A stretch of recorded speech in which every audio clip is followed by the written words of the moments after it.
Hello, everybody, and welcome back to the Learning Future podcast. I'm your host, Louka Parry, and it is my delight to actually be reuniting with someone I met a couple of years ago, as we were just discussing, Isabelle Hau. Isabelle, as you'll find out, is a visionary leader who's dedicated to transforming the way we nurture and educate our children. She is now the executive director of the Stanford Accelerator for Learning, and formerly was the head of US education at the Omidyar Network as Unimaginable Futures. She champions innovative, effective, and inclusive solutions towards a bright future of learning for all. And she has recently released her first book entitled Love to Learn: The Transformative Power of Care and Connection in Early Education. Isabelle, it's lovely to see you again. Thank you for joining the podcast. Luca, it's such a joy to be reunited. I think we needed a podcast to be reunited. It is so funny. And we were just saying before we went to recording that the last time we saw each other, it was in person, delightfully, at the WISE Summit in Qatar,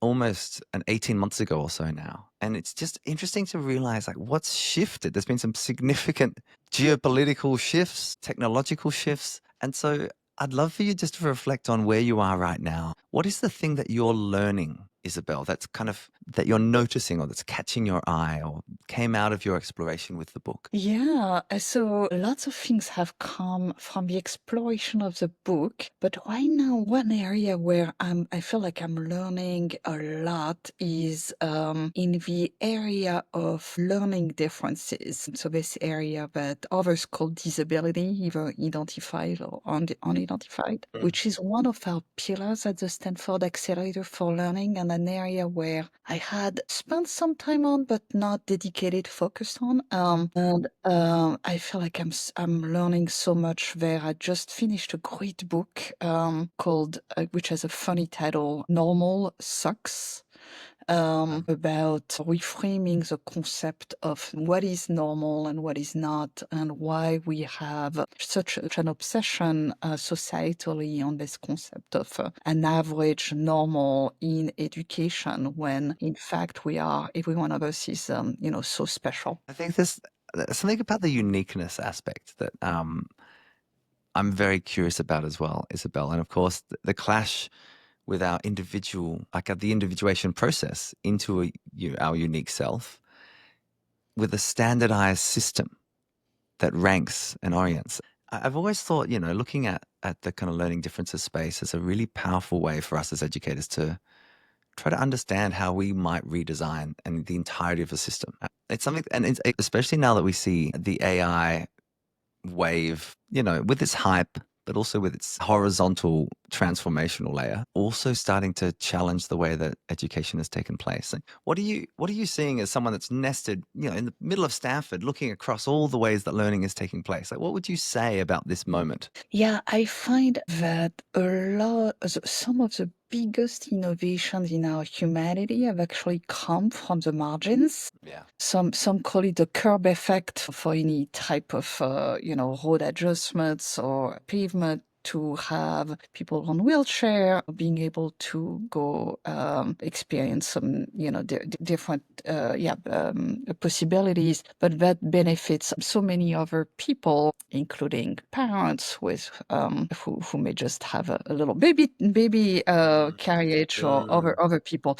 Anyway, I love this concept of the curb effect, of thinking about innovations at the margins that end up actually really transforming society as a whole. And AI, in so many ways, I predict that we will see some incredible innovations serving people who may be on the margins of our existing systems, because they are historically have been considered as having even neuro differences or other types of differences, where AI can actually make a huge impact, but as a result of that can actually benefit a wide range of people. So we had seen this, by the way, with some voice technologies or some caption technologies that have now benefit everyone. Yeah. It's a great example. It's like, designing from the edges. It's this powerful way to think about inclusivity. which Mm-hmm. actually then benefits every single person. Is because the as you said, the normal sucks, or the myth of normal, or this idea that the end of average. All these are kind of like Exactly. different books that like we're all saying that no one is average, and so if you design for the average, you design for nobody. And we Correct. now are sophisticated enough in our design of systems, both built environments and psychological systems like education, where we can ask more from our systems, I think. Mm-hmm. Mm-hmm.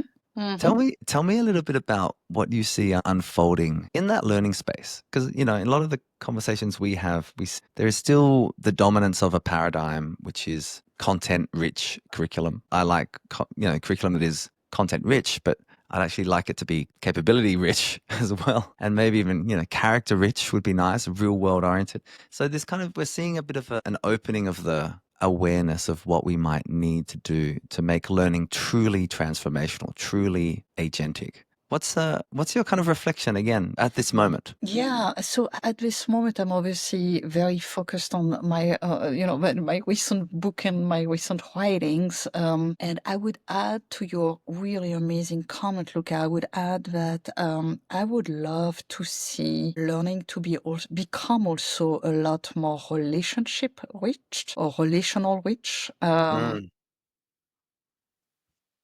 We have known for a long time that our brains are social. mm, Learning is social fundamentally, and that we as human beings thrive in social environments. So it's not only learning, but also well-being and health and yeah. longevity are driven by relationships and our circles of relationships. Both the quantity and the quality of those relationships matter a Mm, lot. And we all know this. It's nothing that is, that so like one of those, oh yeah, of course everyone knows this, but relationships in our education systems are for the most part invisible. mm, So my call is for relationships to become more visible. And I think it matters a lot at this time of artificial intelligence, where artificial intelligence could be, if we're intentional about it, force to very positive force to connect us among humans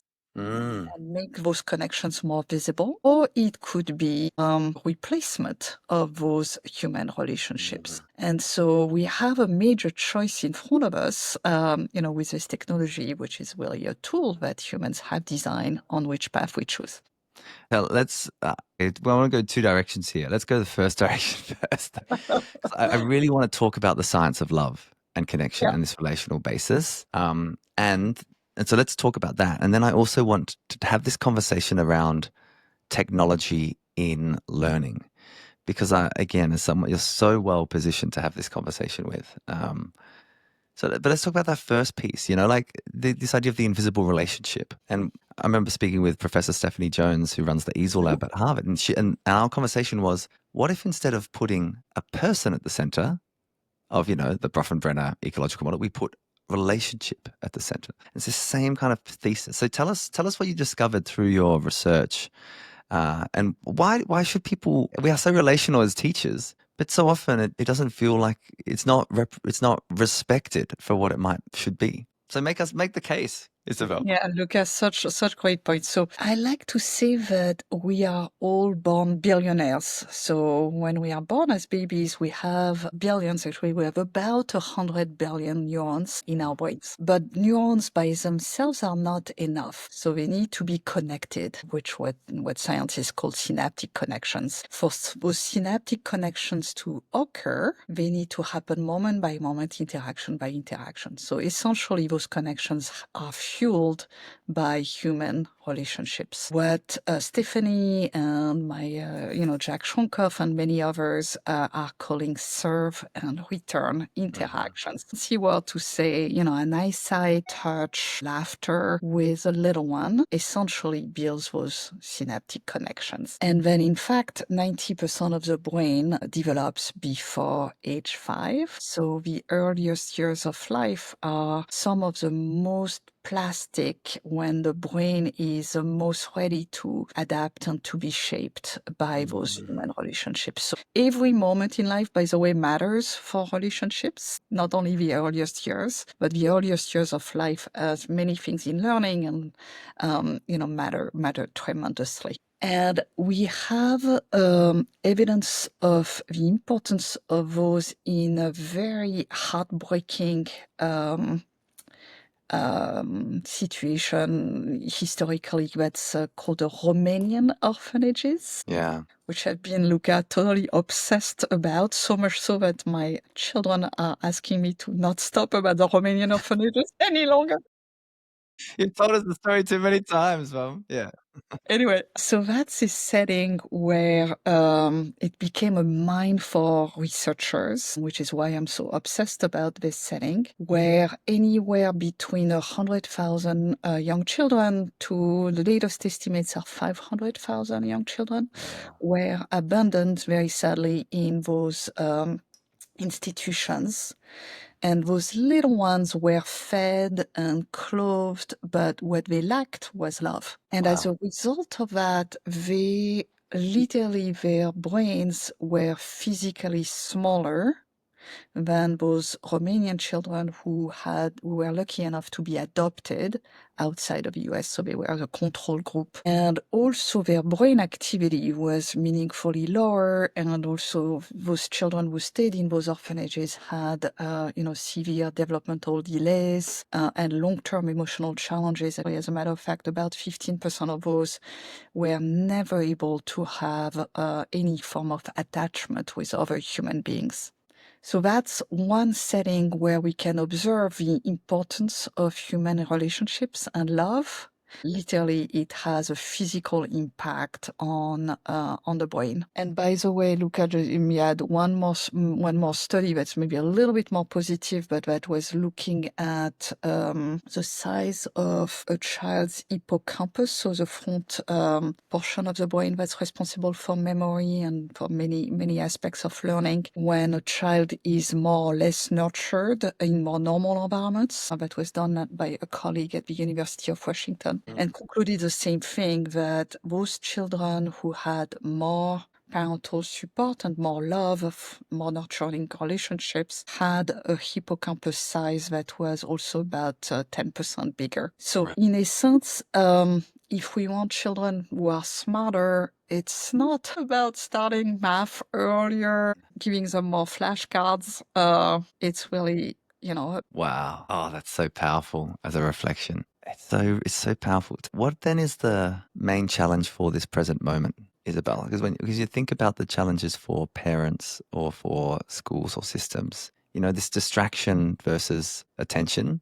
I think of another devastating study, the still face experiment, and just seeing the impact on the toddler when their mother, in that case, doesn't respond to their serves. It's really, and you think about the impact of technologies in the kind of a certain way. Like, what's the most important things for us to start paying attention to, therefore, in the way that we develop our young people and the relationships around them? Yeah, so it's, by the way, in the still face experiment that you are referencing, what matters a lot is not so much the disconnections between an adult and a child, but rather the ability to reconnect after there has been an interruption. So that ability and capacity to reconnect is really what matters. Or said differently, no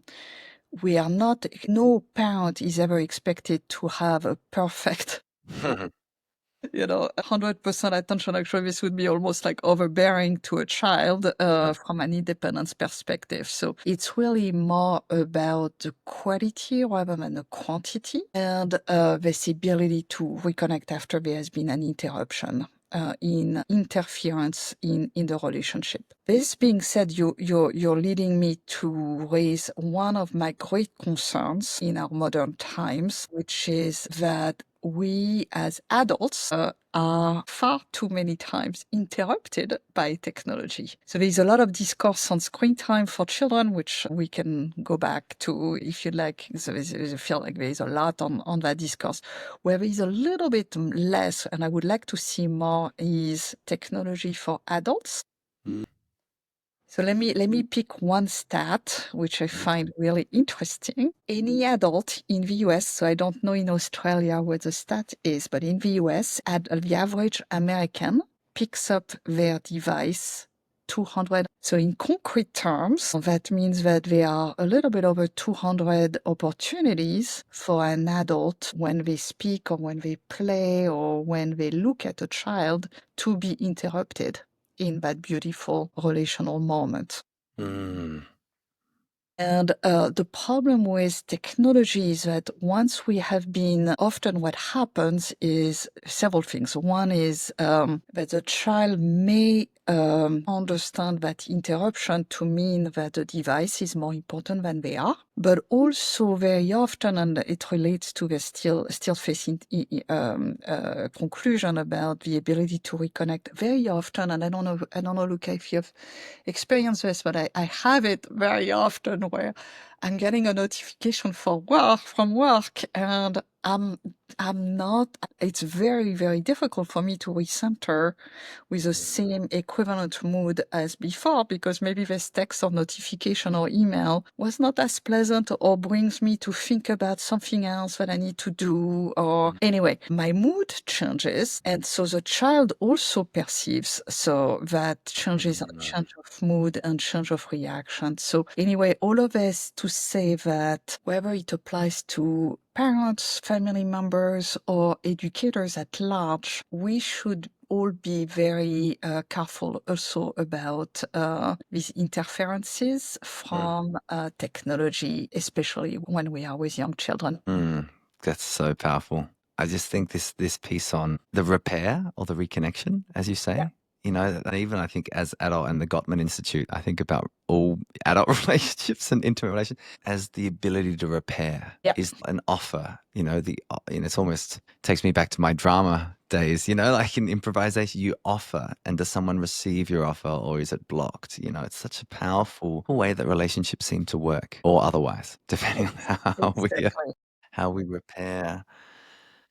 So fascinating. So just before we get into the AI question, because I do want to know like where that might take us in terms of our ability as well. What other pieces of advice or what other kind of system conditions should we build for our education systems to support the families as the first teachers? And then, of course, the early childhood sector, and then as it moves up. And often in some of our work, I've become increasingly more interested in early childhood because I've realized, you know, it is the Heckman equation, you know, the best social return on investment. You know, it's really how do we pay attention to that and support our parents in a, Yeah. you know, so yeah, I know. And, you know, Dr. Amy Fabry, our head of early years and professionally would, you know, she's been educating me as well. So I'm curious as to like what you would say about the kind of system piece.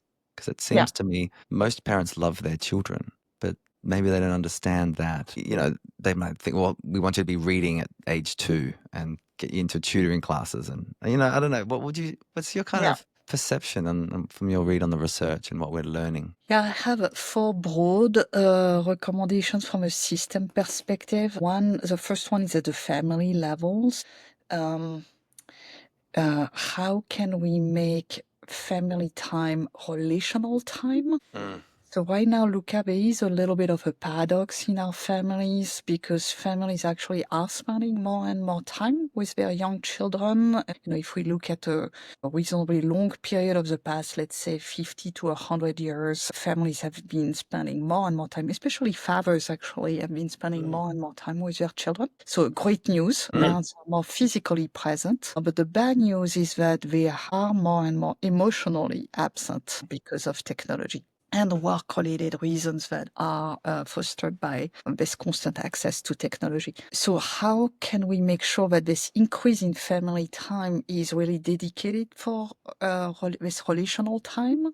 And it doesn't need to be quantity, it needs to be quality. So how can we ensure that families preserve those very special moments? It could be dinner time, it could be bath time, it could be, you know, in my family, for example, we have every Sunday night we have a few minutes of disco night where we all go crazy and dance. Oh, that's great. Yeah, yeah. And we literally go wild. And whoever is in our household that evening, by the way, is invited to dance or doesn't have a choice. Yeah, great. Yeah, it's part of their entry But fee. it's like one of those, little routines for our family where it doesn't need to be, it's very joyful. Mm. It doesn't need to be very long. It's literally just a few minutes where we connect with each other in a beautiful way. So that's on the family side. On the school side, I would love to see schools become become actually what I call relational hubs. As you pointed out, Luca, I believe that all educators have come to the profession and stay in the profession because they are relational.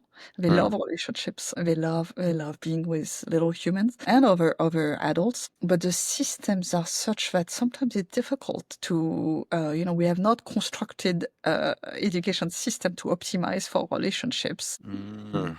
We have optimized for access and other things, but we have not optimized for relationships. So how can we make our schools, our early learning environments a lot more relational? For example, by inviting parents a lot more into the spaces where children are. How can we ensure that teachers are focused on connection and not only instruction? All these things that seem like really obvious, but just because our systems are not optimized around relationships, we are also leaving educators feeling not fully satisfied because they're ending up wanting to focus more on relationships and not having the time nor the tools to do it Mm. well. And then on little friends, which actually is a really important circle of relationship as well, I would love to see everyone focus a lot more on play, because literally play drives more friends. We literally have research on this.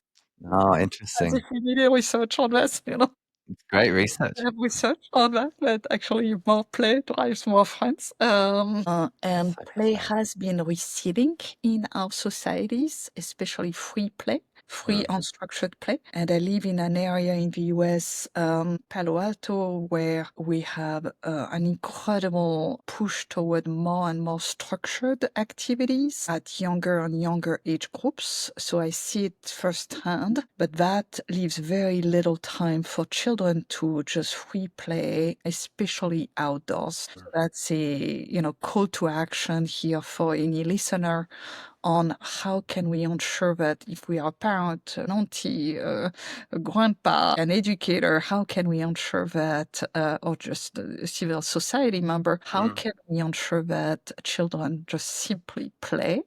Play is a critical, foundational for learning, something that every animal species has. Play is critical for many things, but it's also critical for if we want a society of future entrepreneurs, for example. Play is is amazing for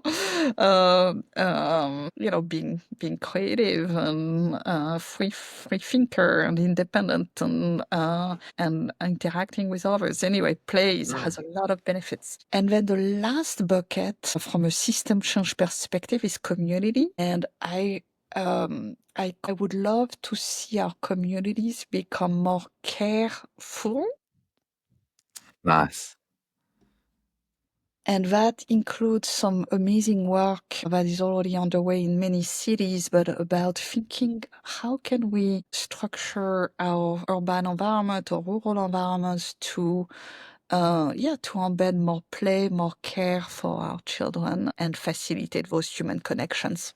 Oh, that was such a rich answer, Isabel. Thank you. The piece on play just really gets me.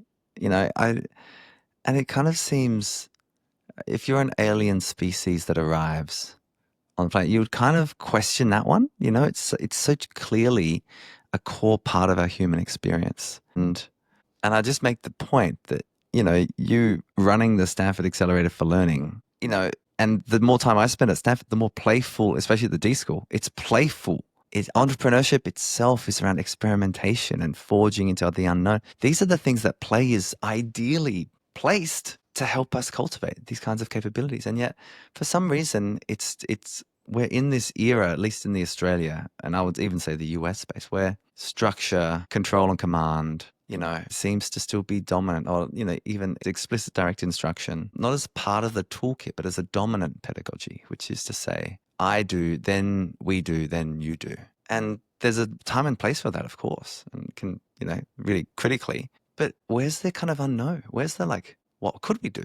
What does this thing do? I think that we lose something from our childhood. And that's why I think you can go down and look at the early childhood quality pedagogical principles and then just upscale them across all the way up through to the university and think, oh, okay, yeah, being, belonging, becoming. Yeah, it just really strikes me on that one in particular, that we have to make the case for it when it seems like the case should just be self-evident. Yeah.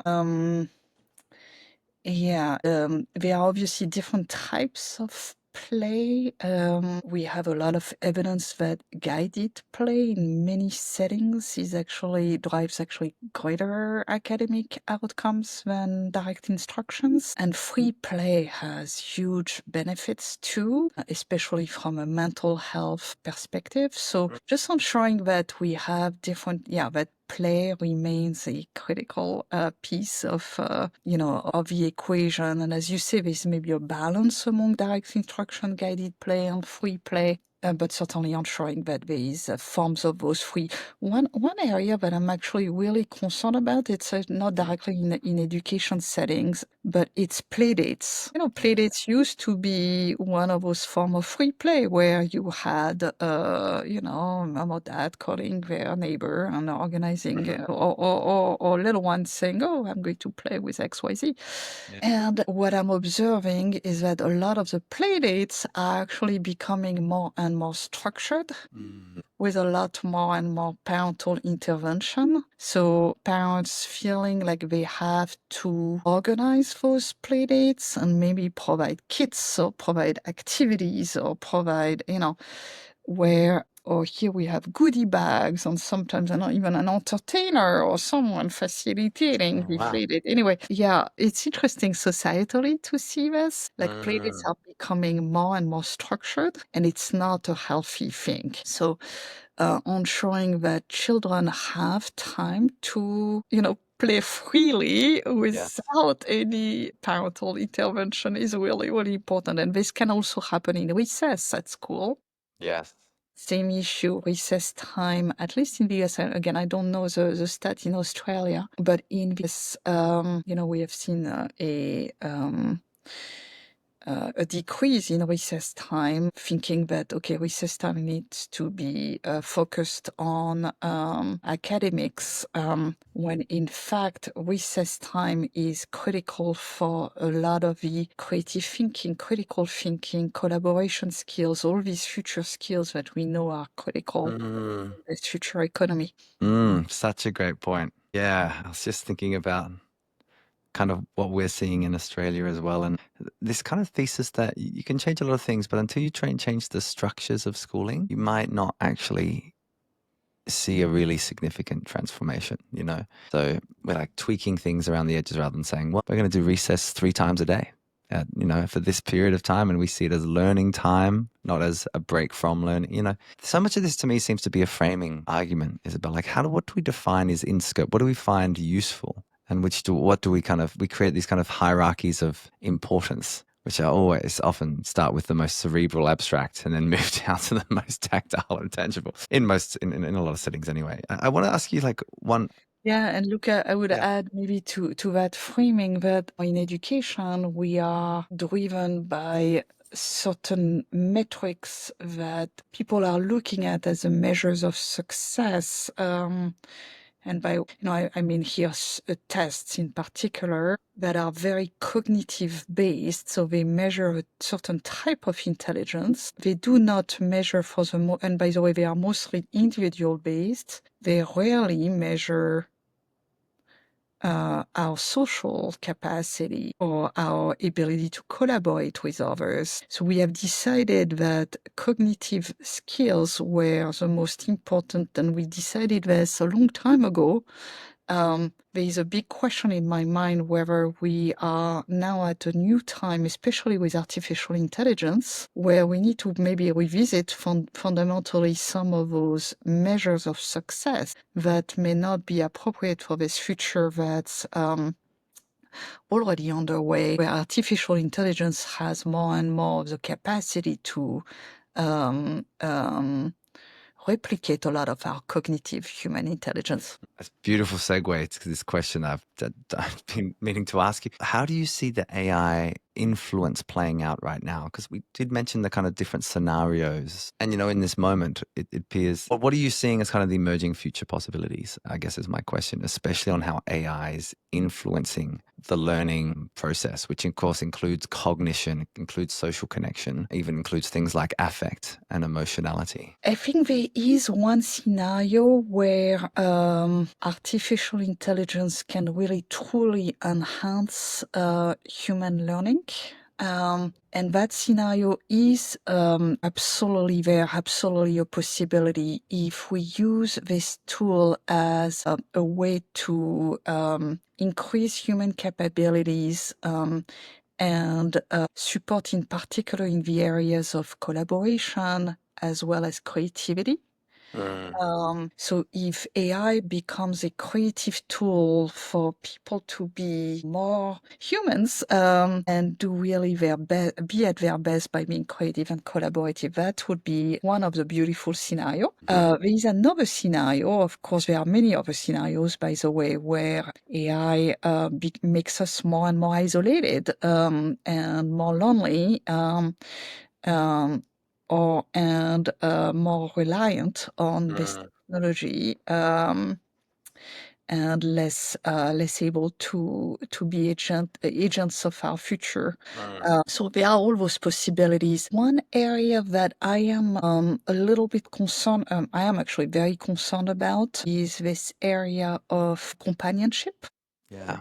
Which, by the way, based on a recent HBR review article, is number one use case for AI right now. I saw that Yeah, article yeah, and I yeah, was like, oh my goodness, yeah. that's interesting. So we did a study on one of those AI companions. We did a study on replica.ai at Stanford, and there are multiple other studies that have come out recently. That study showed four things that are really interesting, and let me go quickly through them. One is that people who are more lonely are using those AI companions. Two is 90% of the users of replica.ai think that the interaction with a machine is human-like. 90%, 90. Right. So essentially, we're very confused as humans about whether a companion is synthetic or human. Number three is that based on our study, it seemed like there was a slight benefit for the users in terms of mental health. So we observed a slight reduction in suicidal ideation. However, some of my colleagues also have noted that, again, human relationships have a much greater impact in suicidal ideation reduction. Well, there was a slight, I think, human connections, irreplaceable relative to, the effects is much, much larger. And then the fourth thing that I think is really interesting and sobering is that we also observed a slight displacement in human relationships. So in other terms, people who were more lonely used those tools and then became even lonelier. Yeah.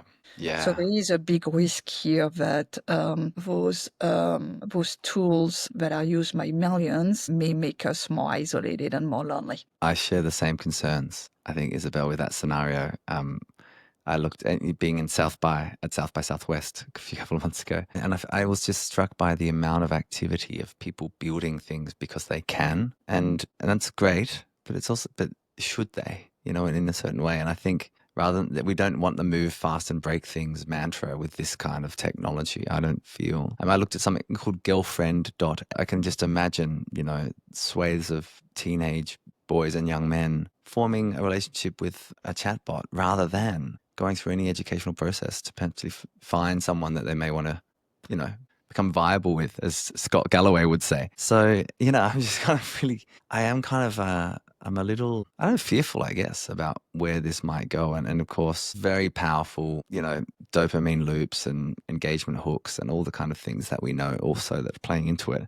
And so for me, this first scenario that you outlined must be, it's like, how do we lubricate? How do we create be a liaison between, somebody that can introduce us to each other, that can maximize our ability to repair relationships? That seems to be enormously useful in the current moment. So it's going to be very interesting to see how it plays out. And I guess, I don't know, maybe the pragmatic part of me, Isabelle, thinks it'll be both. It'll be both realities.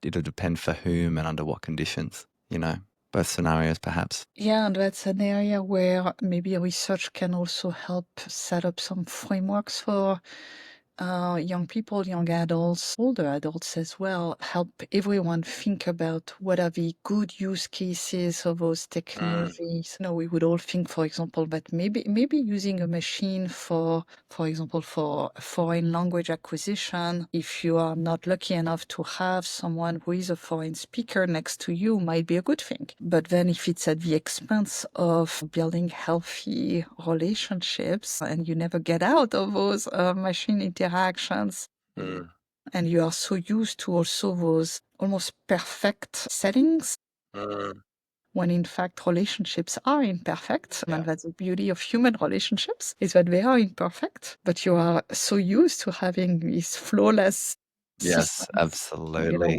How do you adapt to these human environments? That is, oh gosh, I feel like our conversation's opened up even more questions for me, which is what a good conversation ought to do, I feel.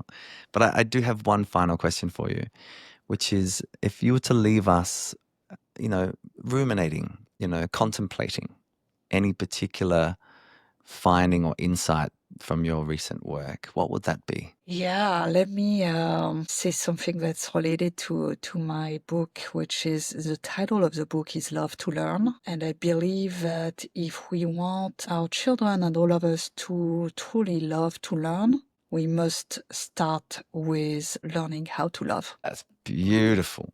What a wonderful way to finish our conversation. Congrats on the book. It's wonderful work. Thank you for doing it, Isabelle, and a delight to reconnect with you for this conversation on the Learning Future podcast. Thank you for having me, Louka. I enjoyed every moment, and it feels like we could go for much longer. Well, we'll schedule a disco. I'll put a few minutes on my Sunday for a disco dance at home in solidarity with your family Join us next celebration. Sunday. Merci bien. Fantastic to be with you. Thank you. You, Louka.